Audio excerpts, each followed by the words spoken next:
What's up everybody, welcome to Money Management channel. My name is Andrei and today I'm going to be doing an update on MMTLP and FINA saga. I got the cash in the bag, stadium packed. Born a rock star in this life, gonna live it up. And guys, for today's video I have plenty of quite interesting statements. I will show you some updates from Curtis in regards to the system that can be cancelled in order to protect institutions with their intention to nakedly short some shares. On top of that, I will show you more comments from George Palikaras and John Brda in regards to this problem and in regards to the MMTLP story in general. And guys, all this information might bring some fuel to the fire of MMTLP saga. That is why, guys, if you like my video, please hit the like button and subscribe to my channel. And if you want to know more about technical analysis, if you want to enhance your trading skills, feel free to subscribe to my YouTube channel and to join my Patreon account. And guys, I'm recording this part of the video on June 28th, and within less than a week I will close some of cheap member tiers. And let me show you just a sneak peek on the most recent call that I made just 2 days ago. You know that yesterday on Friday session on June 27th, Coinbase lost substantial amount of its value, and I made this set of posts the day before on Thursday. You can see it right here.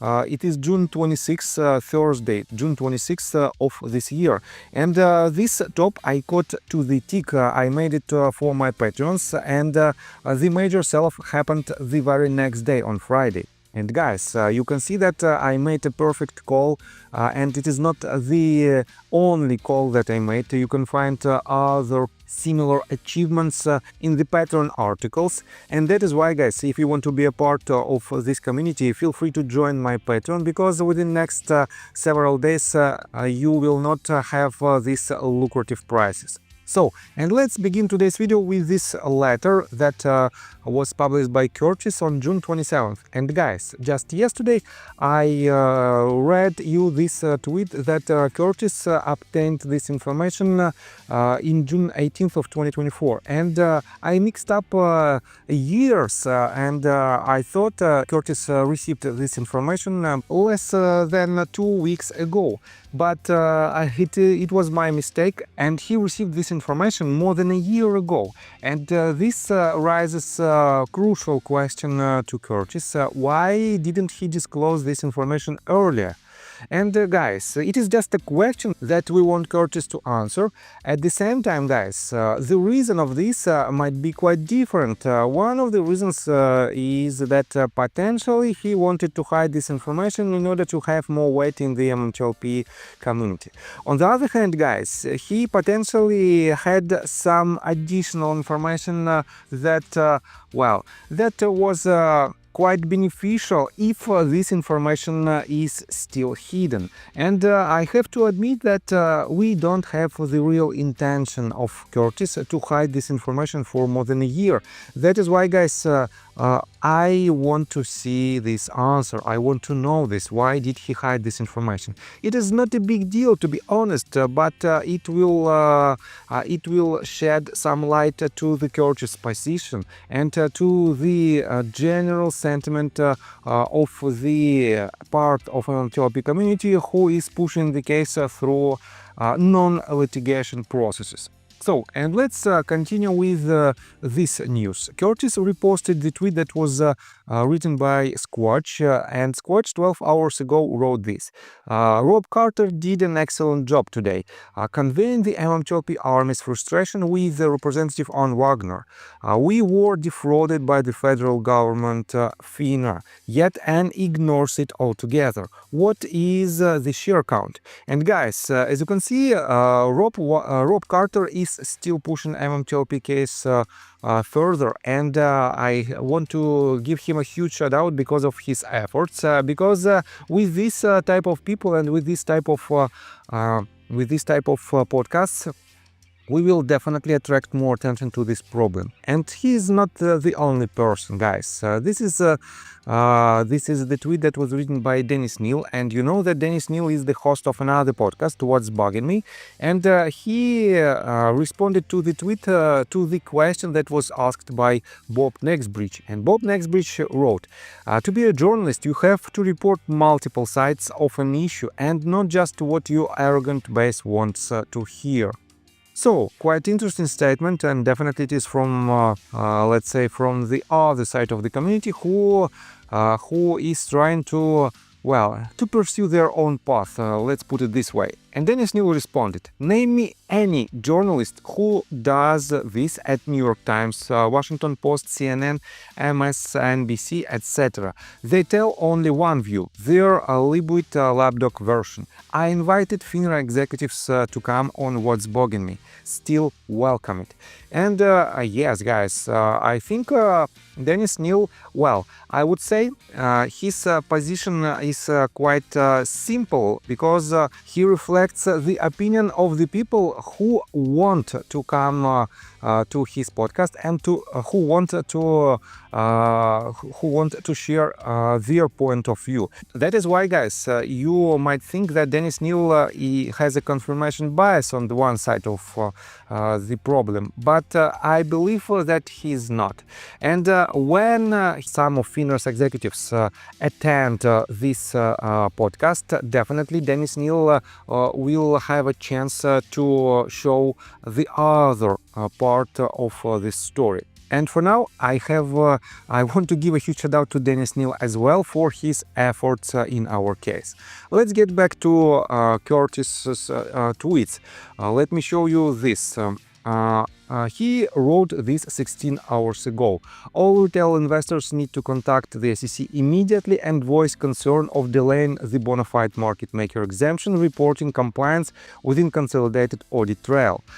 It is scheduled to take effect tomorrow, but SIFMA is attempting to delay it for a year or more, just like the delayed effectiveness of SEC Rule 13F-2 for institutional short position reporting. Contact the Secretary of the Commission, Vanessa Countryman, to voice your concern. And he added this information and the text of a letter, and it is following. We write to respectfully oppose the Securities Industry and Financial Markets Association's SIFMA request that the SEC defer implementation of the bona fide market making BFMM flag reporting requirement for CAT short sales under Rule 203B23 of Regulation SHO. While acknowledging SIFMA's concerns, we believe the requested delay is unwarranted and counterproductive for several reasons. And here are the reasons. The flag enhances market transparency and regulatory efficacy. 2. Minimal implementation burden relative to industry capacity. And here he elaborates all these statements. I don't want to dig deeper inside this because you can do it by yourself. It is just wasting the time of my video and your time as a viewers. Next one, 3. Delay undermines regulatory review objectives. Next one, alignment with investor protection goals. 5. No justification for penalty-free delay. Conclusion and recommendations, and let me quote you this in details. For these reasons, we respectfully urge the SEC to 1. Deny SIFMA's extension request and proceed with the July 1, 2025 deadline. Reaffirm the BFMM flag's regulatory value, ensuring timely data collection. 3. Maintain alignment between CAT implementation schedules and the broader regulatory agenda, preserving data integrity for review. We believe these steps will support a regulated, resilient market and uphold comprehensive oversight. Thank you for your consideration. Best regards to retail investing public. And guys, yes, unfortunately, we have this intention of SEC to make the market less transparent, let's put it this way, because it will definitely give more chances hedge funds and to major market makers to hide the information about their short position, especially short position that was opened let's say legitimately, and naked short positions. Let me show you the wait a second, the comment of George Palikaras in regards to this tweet that was written by Curtis. He wrote, public companies, if you are small cap, thinly traded or pushed below $5 a share, you are being systematically attacked, and SIFMA wants to keep it that way. Here are some facts plus my opposition letter that was just submitted, and he added the link to the letter itself. SIFMA wants to delay BFMM flag in the consolidated audit trail. That flag is the only thing showing which short sales are legit, so-called market making, versus abusive manipulation.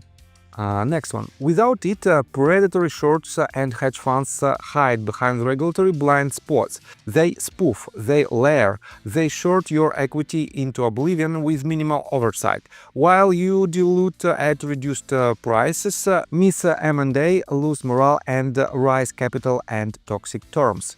Next one. It is not hypothetical. From 200 to 800 BPS inflated discounts, plus 10% attrition, minus 50% M&A haircut, dollars a share ATN slippage, strategic plans post. Refer to my letter for sources and examples.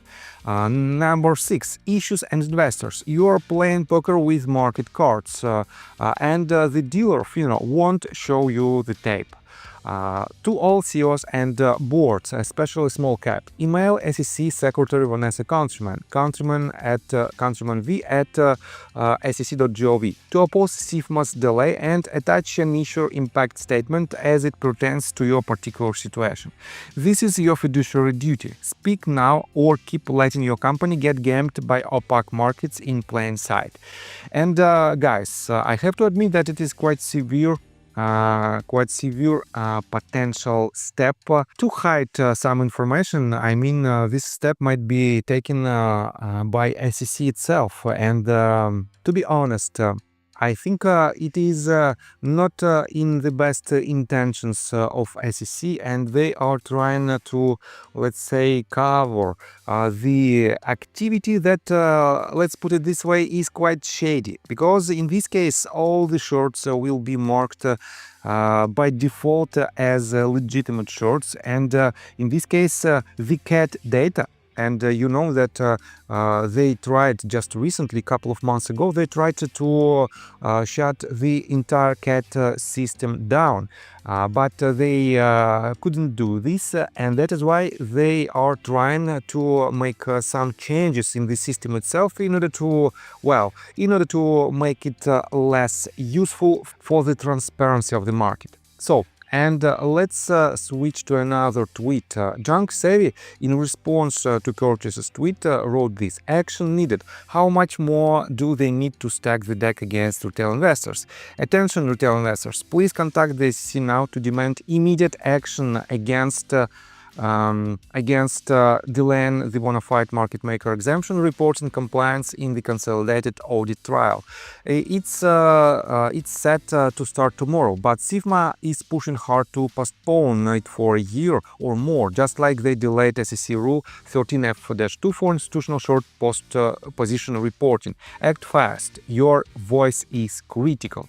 And guys, yes, I think we have to unite in order to protect us as an investors, as a retail investors, and to protect minor companies from the activity that potentially might kill them. That is why, guys, please do this if you can. So let's switch to another tweet that was written by John Brda in response to George Palikaras' tweet. First of all, I want to pay attention to the tweet of George. George wrote, "Hey, Edgar Agents, file with confidence, what a fitting trademark. Unfortunately, this is just a tip of the iceberg." And he refers he added two screenshots, Edgar Agents, file with confidence, first trademark, and the second one, File with Confidence. EDGAR and the SEC are trademarks of the US Securities and Exchange Commission. EDGAR agents' products and services are not affiliated with or approved by the US Securities and Exchange Commission. And here is quite interesting tweet from Christian Shaughnessy. I saw it a couple of days ago, and here is the detailed explanation. 2 SEC employees are charged with securities fraud and are being held without bail.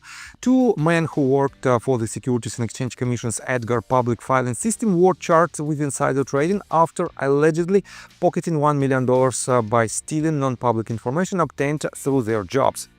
And guys, how it is even possible that with this type of statements that EDGAR File with Confidence, and it is their trademark, they let their own, not let, but they left this blind spot for their own employees to make this happen, to make this even possible, to trade using the insiders' information. And here is the tweet of John Brda in response to all this information. This practice of stealing information and front running is illegal. However, PFOF means payments for order flow, remains legal and pervasive. I wonder why. The SEC can get rid of PFOF immediately. They just have to make it so. So far, this SEC administration has lacked the political will to stand up to big hedges and market makers and institutions running wild with our money. And yes, guys, the majority of problems might be removed from the table with only political will of the people who can do this, but they don't want to do this. That is the main problem of the US stock market. So, let me show you another tweet from RareDD, at this time in regards to the letter that was written by Pete Sessions. In April 2023 letter to George Palikaras, Pete Sessions requested all the evidence of manipulation in TRCH and MMTLP that Palikaras had accumulated, as well as any evidence he might discover with the aid of Wes Christian in the future. Part of this reason, according to Sessions, was that the unique nature of the evidence being frozen in time would be helpful for Sessions to introduce or support legislation that would address shortcomings in Reg SHO. Ask yourself, in more than 2 years since this letter, what Reg SHO-related reforms has Sessions been associated with? Well, quite good question, and in my opinion it is a rhetorical question in this case. That is why, guys, let me show you another update for today's video. So you know that Mark Bazil, formerly known as, not formally known, but formally he was an attorney in one of the cases that was filed by one of our community members. And his position was also controversial, but he wrote this tweet that pretty much explains the MMTLP community drama. Let me show you that he responded to the X-Market News tweet, and X-Market News wrote, "Here's Fidelity number. Call them and ask when they will allow the buy button for GNS." And in response to all these tweets, XXBigOPXX wrote this: "When MMTLP justice, Mark?" And Mark responded, "I have no idea. The entire matter has been polluted and poisoned by social media space hosts. Now, some of them seem to be, you see, investigation as SEC subpoenas fly." And guys, potentially, this is another evidence that the people who were heavily promoting MMTLP shares back in the days in 2021, late 2021 and 2022, for now, they are, at least some of them, are the people who were hosting and who are hosting the space calls. And I have to admit that the main goal of these space hosts is to give some hopium to the people, regardless of the lack of actions itself. This is my opinion, because guys, all these space calls, the main goal of them is to remove all potential lawsuits from the table and to pursue so-called non-litigational path to the resolution, to make some calls, to write letters, to contact representatives, Congress members, and so on and so forth. But we already know that they don't want to act, and the only path how we can force them to act is through litigation processes. And guys, if you don't agree with any type of lawsuits that are filed right now and that are on the table of MMTLP community, please file your own lawsuit and pursue your own goal. This is the only way how we can do it. So let me show you the most recent update in one of the active lawsuits. We have these two filings that were made on basically just yesterday, docket number 66 and 67 in the case of Peace versus Securities and Exchange Commission. It is a reply to response to motion and response in opposition to motion. Let me show you these details. So, reply to response to motion filed by Matthew J. Peace in regards to motion to dismiss filed by defendant Next Bridge Hydrocarbons. And here's 3 exhibits. And number 67, response in opposition to motion filed by Matthew Peace in regards to motion to dismiss second amended complaint filed by defendant John Brda, defendant Gregory McCabe.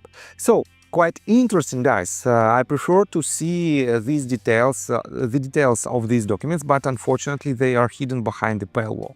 So let's wait for some information from the people who has access to these documents, and probably I will do an update if I will find this information, and we will find out what is these documents about. So, and I think that's all information that I want to provide you. If you like my video, please hit the like button and subscribe to my channel with notification bell, and see you guys until next time. Bye! I got the cash in the bag, stadium packed. Born a rock star in this life, gone live it up on the attack. Baby, I'm bad, I just wanna get caught up in this life. I'm crazy, I'm mad, doing no cap. Only God wants you.